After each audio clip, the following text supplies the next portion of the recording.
ভীষণ খিদে পেয়েছে। তোর আব্বাকে বাজার করতে পাঠিয়েছি, বাজার থেকে আসলে রান্না করব।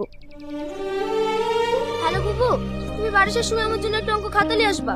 আব্বাকে 4 দিন ধরে বলছি, তাও আব্বা এনে দেয়নি। কালকে আবার পড়া আছে, না লিখলে স্যার আবার বকবে।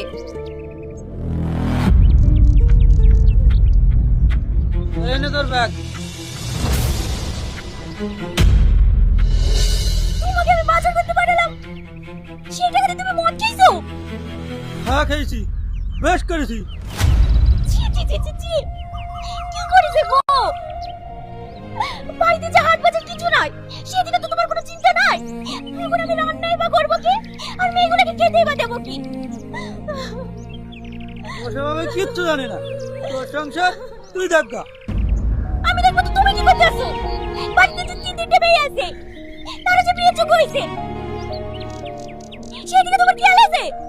এইভাবে সারাদিন তোর দিলে পড়ে থাকলে এবারে তো কোন ছেলের বা বিয়ে দেবে? ও মেয়ে মানে তো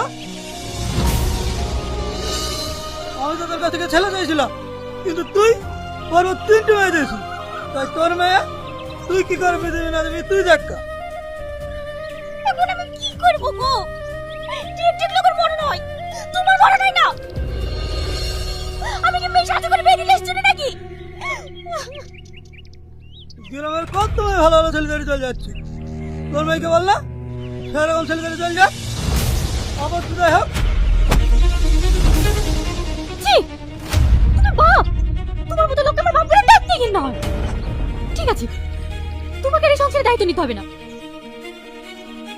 আমরা মেয়ে হয়ে জন্মেছি বলে যদি তোমার কাছে বোঝা মনে হয়, তোমাকে আর এই বোঝা টানতে হবে না।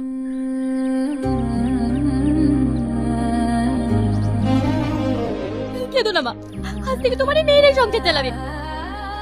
যেদিন থেকে আমার বাপের ঘরে জন্ম নিয়েছি, সেদিন থেকে আমাদের সব শেষ হয়ে গেছে। আরে যা না, আমার কাউকে দরকার না।